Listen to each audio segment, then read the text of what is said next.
पश्चिम बंगाल चुनाव में भाजपा की जीत के बाद वाराणसी में भाजपा कार्यकर्ताओं के बीच जबरदस्त उत्साह देखने को मिला।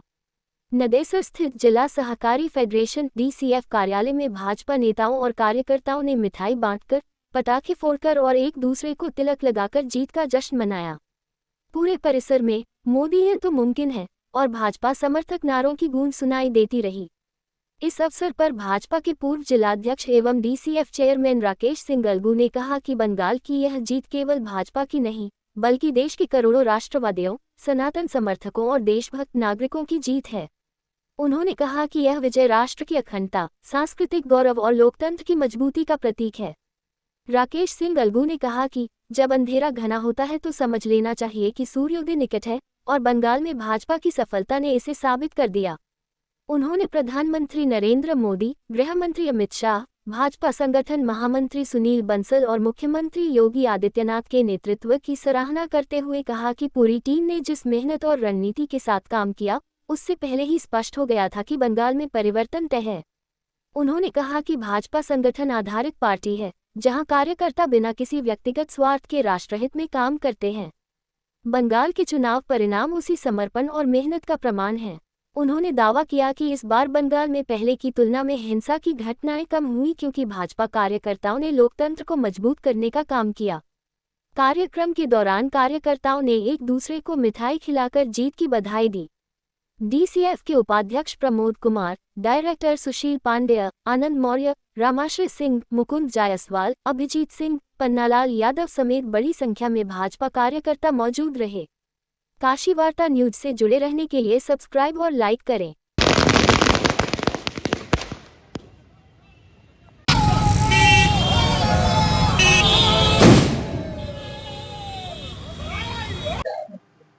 पहले तो मैं बंगाल की धरती और अपने पार्टी के फाउंडर, जिनको मैं सब कुछ मानता हूं, गार्जियन मानता हूं, श्यामा प्रसाद मुखर्जी जी को मैं प्रणाम करता हूं, चरणों में नमन बंदन करता हूं और आपको बताना चाहता हूं कि मोदी हैं तो मुमकिन है।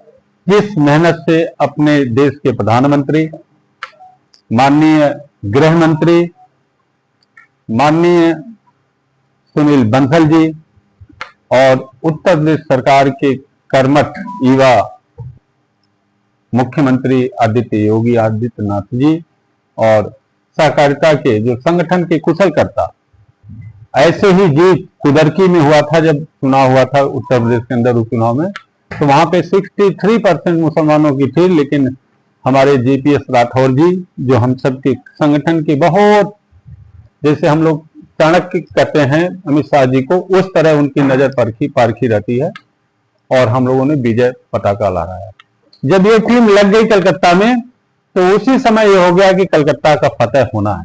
और ममता के गुंडे जिस तरह से अपने हिंदूवादी परिवार को चुन चुन के हत्या किए, महिला के जो बलात्कार में थे उनकी भी हत्या कर दी गई, उस परिवार को कोई मदद नहीं की। प्रधानमंत्री जी जहां खड़े हो जाते हैं, और मैं कहता हूं हर बाइट में मैं कहता हूं कि प्रधानमंत्री जी सामान्य व्यक्ति नहीं है, उनमें भगवान का अंश है। वो झालपुरी हो चाहे कलकत्ता का, जब गमछवा जब उड़ाए थे, लहराए थे, तो वो जो है वो दिल की भावनाओं को समझते हैं कि हमारा क्या है। आज तक कोई प्रधानमंत्री इतनी छोटी दुकान पर, जैसे पप्पू कड़ी पर चाय पिया हो बनारस में, उस समय भी चर्चा का विषय था। अभी नारी सम्मान में जितना उन्होंने सम्मान किया, एक एक नारी से मिले, और झाल मूड़ी तो ये खाए, लेकिन झाग ममता को लगा। आप लोग मीडिया में चला रहे हैं, तो भगवान का अंश है मोदी जी, अब मोदी हैं तो मुमकिन है। और जिस तरह मोदी जी की प्लान रहती है, आज देश में 2014 से देखिए पूरा देश निरंतर एक एक दिन करके हर प्रांत में हम ऊपर जा रहे हैं। आप कश्मीर से लेके और कन्याकुमारी मीन्स आप ये समझ लीजिए कि जो समुद्र, महासमुद्र, गंगा सागर जिसको हम लोग कहते हैं, तीर्थ स्नान करने जाते हैं, वहां तक पूरा सनातन की जय हुई है, विजय हुई है। कब देश के लिए और कब हिंदू के लिए नहीं काम करता। भाजपा देश बनाने की काम करती है, उसी देश में 145 करोड़ में अपने हिंदू भी हैं, सब जाति के हैं, लेकिन इनकी नजर है कि हम बांटते हैं।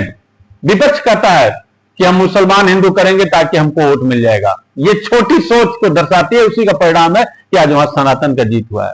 कभी प्रधानमंत्री जी के सामने सुने हैं हिंदू में या मुसलमान? घर देने का काम, आवास देने का काम, सब राशन देने का काम प्रधानमंत्री जी करते हैं, हर वर्ग को मिलता है। लेकिन इनकी घिनौनी सोच और ममता के तो गुंडों ने जिस तरह से हमारे हिंदू परिवार को हत्या किया था, आज उसका परिणाम है। सबसे ज्यादा तो सुखी और प्रसन्न होंगे तो वो परिवार होगा जिनके पर नरसंहार करके मारे गए थे। पिछले चुनाव में देखिए, अब की बार जो प्लान में रहा, एक भी कहीं हत्या नहीं हुई, एक भी किसी की नृशंस हत्या नहीं हुई। वही बंगाल, क्योंकि ममता के गुंडों का चला नहीं वो भी करते। लेकिन ये हमारे गृह मंत्री, मैं फिर कह रहा हूं, माननीय अमित शाह जी ने 15 दिन बैठ गए, कानून व्यवस्था एकदम ठीक था और उसका परिणाम रहा कि हम रहे। और जहां जहां पड़ी मोदी जी का पैर, वहां पे विजय होना ही होना है, कमल खिलना ही खिलना है। असम में आपने देखा हेमंत बिस्वा ने जिस तरह से दहाड़ते हुए, और कल्पना करिए कि पूरा देश इस समय कलकत्ता के चुनाव पर, वेस्ट बंगाल के चुनाव पर नजर बनी थी कि क्या होगा। लेकिन मोदी जी ने है तो मुमकिन है। मोदी जी ने कहा कि मैं 4 तारीख के बाद कलकत्ता के भाइयों एवं बहनों से कहना चाहता हूं कि मैं शपथ ग्रहण समारोह में आऊंगा। यह विश्वास है कि कलकत्ता की जनता उनको झालपुरी जो खिलाई और अपना समर्थन दिया, इसलिए मैं कलकत्ता वासियों को, काशी से और कलकत्ता का बड़ा अटूट संबंध है, इसलिए मैं सभी कलकत्ता वासियों को बधाई देता हूं जिन्होंने सरकार बनाए, और अपने यशस्वी प्रधानमंत्री जी को कोटि कोटि चरणों में प्रणाम करता हूं। धन्यवाद।